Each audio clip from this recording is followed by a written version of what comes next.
King Charles has named his youngest brother, Prince Edward, the Duke of Edinburgh, a title held, of course, by his late father, Prince Philip, for more than 70 years. It had been the late Prince's wish for Prince Edward to be granted the dukedom after his death. It's been a bit of a shock. However much one tries to prepare oneself for something like this, it's still a dreadful shock, and we're still trying to come to terms with that. And it's very, very sad. In an astonishing twist that has left the royal world reeling, Prince Edward has reportedly declared he will never return to Buckingham Palace. Close aides describe a moment filled with quiet intensity, as if a lifetime of duty and tradition suddenly collided with personal conviction. The palace corridors, usually steeped in ceremony, are said to echo with whispers of shock and disbelief. Why would the youngest royal take such an unprecedented step, potentially rewriting centuries of royal expectation and legacy? The royal who chose his own path. The announcement that shook the palace and captured the public's imagination came quietly, but carried enormous weight. Prince Edward, the youngest son of Queen Elizabeth II and Prince Philip, had stepped away from the path many expected him to follow. Born on March 10, 1964, at Buckingham Palace, Edward grew up under the unrelenting gaze of the media.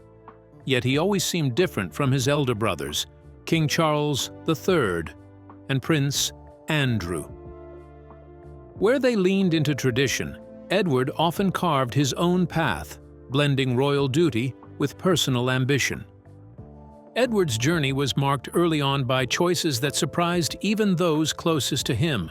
At just 22, he embarked on the Royal Marines Officer Training, an intense program designed to produce Britain's elite military leaders. But after 4 grueling months of a year-long course, Edward made the bold decision to resign. The palace confirmed that the prince had concluded, after much thought and family discussion, that military life was not his calling.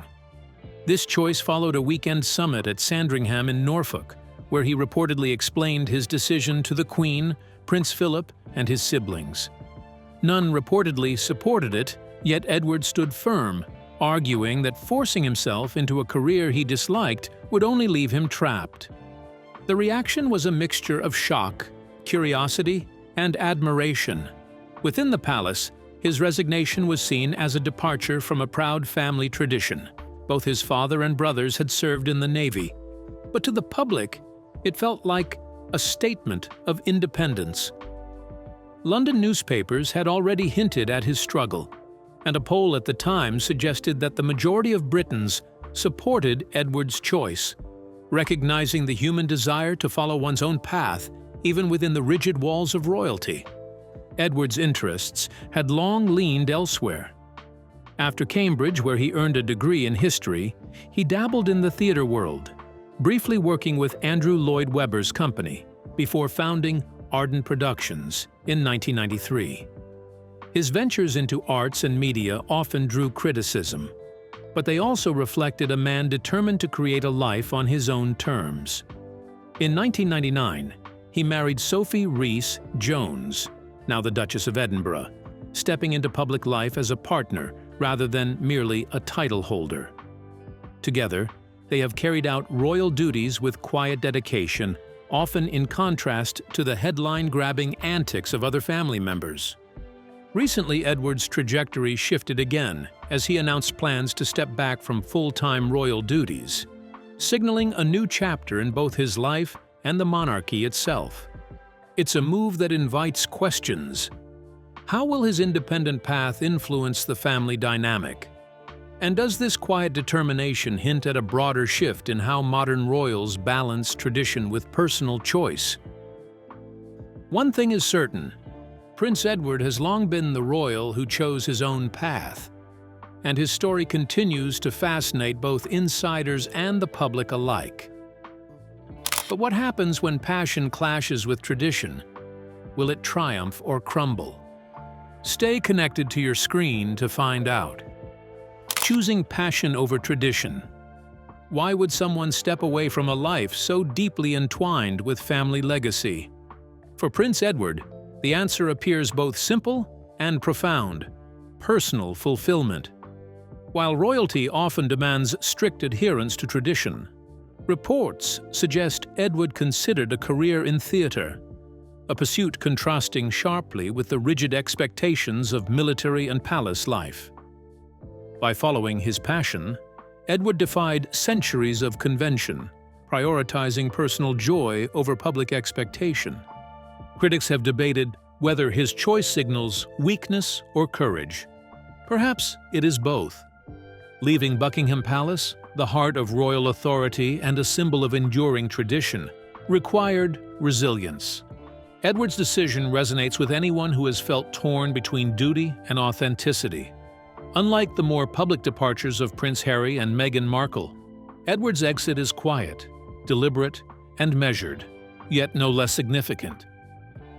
Reports indicate that Edward and Sophie plan to focus on their residence at Bagshot Park in Surrey, creating a home centered on family rather than courtly ceremony. In doing so, they reflect broader changes within the monarchy. As King Charles III continues to streamline responsibilities and modernize the institution, Edward's choice may both support the king's vision and carve out a personal, family-focused lifestyle. It is a subtle balancing act, honoring public duty while embracing private happiness. Though stepping away from the palace, Edward remains committed to royal obligations. He continues his work with the Duke of Edinburgh's award and supports numerous patronages, showing that retreating from palace life does not mean abandoning service.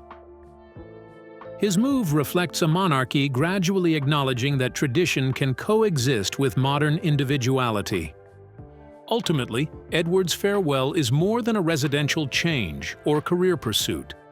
It represents a royal who values authenticity, family, and personal growth.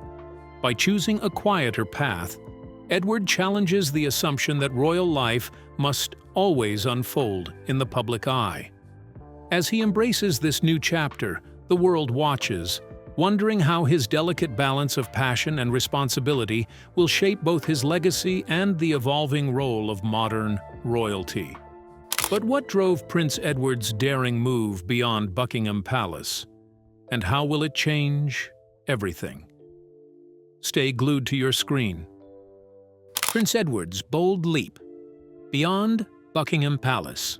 So, what drives someone born into privilege, wrapped in tradition, and shielded by centuries of royal protocol to step away from it all? For Prince Edward, the youngest of Queen Elizabeth II's children, life inside Buckingham Palace often felt like a gilded cage. The constant scrutiny, endless expectations, and rigid rules left little room for personal freedom.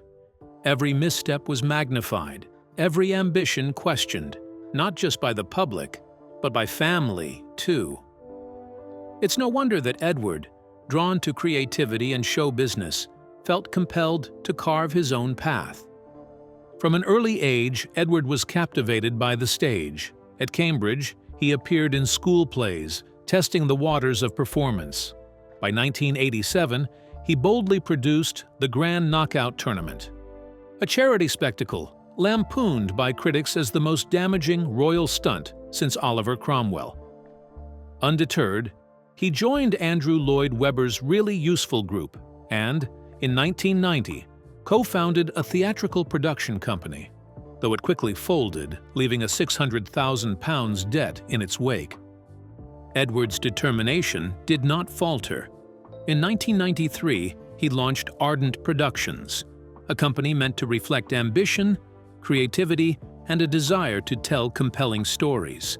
He insisted the firm would avoid royal-themed content, even printing business cards that simply read, Edward Windsor, Joint Managing Director. Yet the world was skeptical. To many, he was just a prince playing producer, and critics were quick to highlight early missteps. Real Tennis, a documentary on an obscure sport, drew only 8,000 viewers, while Annie's Bar, a political satire, was cancelled after one season. Even Edward's pivot in 1996 to Edward on Edward, A documentary about his great-uncle Edward VII brought mixed reactions. Successful with audiences but criticized for leaning too heavily on royal connections. Family tensions added another layer of challenge. Prince Philip reportedly questioned Edward's choices, suggesting he should simply show up to accept checks instead of trying to run a business. Meanwhile, ardent filming near Prince William during sensitive moments reportedly infuriated Prince Charles, fueling claims of vanity and misjudgment. Outside the family, media scrutiny and industry jealousy intensified, and even Sophie, Edward's wife, faced scandals that compounded their struggles. By 2002, Edward reluctantly stepped back from Ardent, citing royal duties and public service obligations, while the company limped on until its final dissolution in 2011. Yet, despite financial setbacks and public criticism, Edward and Sophie gradually found their footing as full-time working royals, earning respect for their dedication and adaptability. His journey illuminates the challenge of balancing duty with personal ambition, a struggle echoed in the later paths of Harry and Meghan.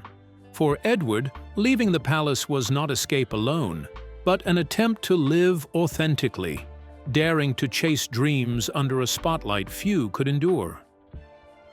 But what secrets of Edward's life at Buckingham Palace are hidden from the public? Stay with us to uncover the truth. Edward's life at Buckingham Palace. Ever wondered what it's like to grow up in Buckingham Palace, surrounded by grandeur, protocol, and constant scrutiny?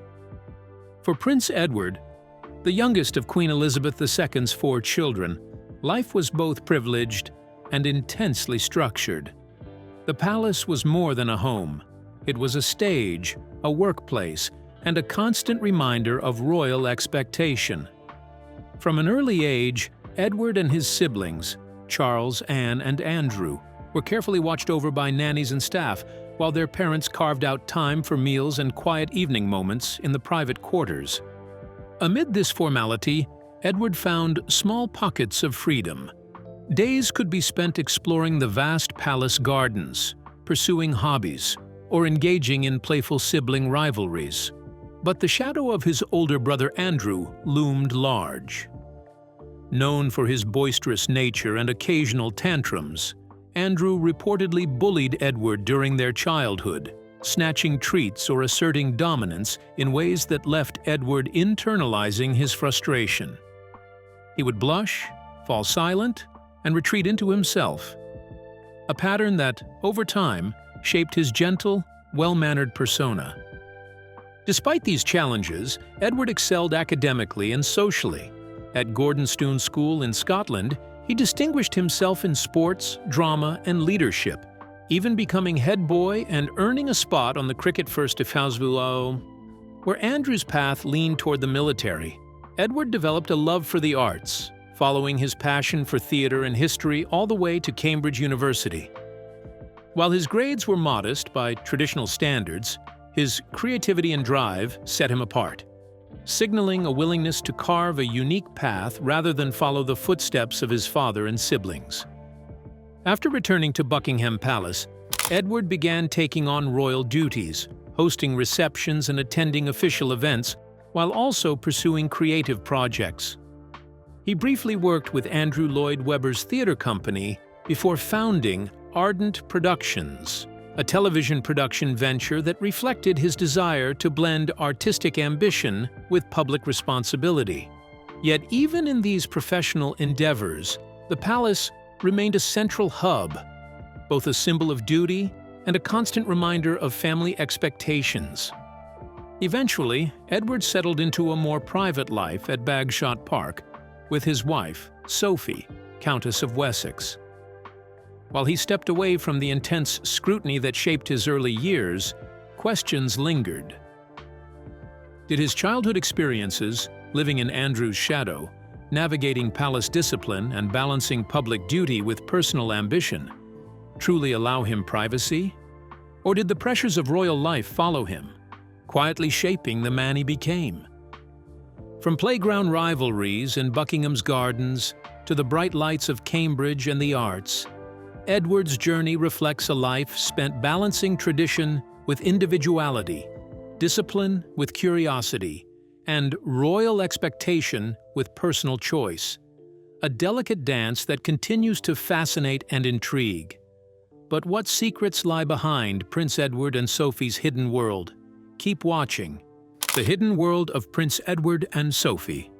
The Duke and Duchess of Edinburgh have long been pillars of the royal family, quietly loyal and steadfast in their support of the crown.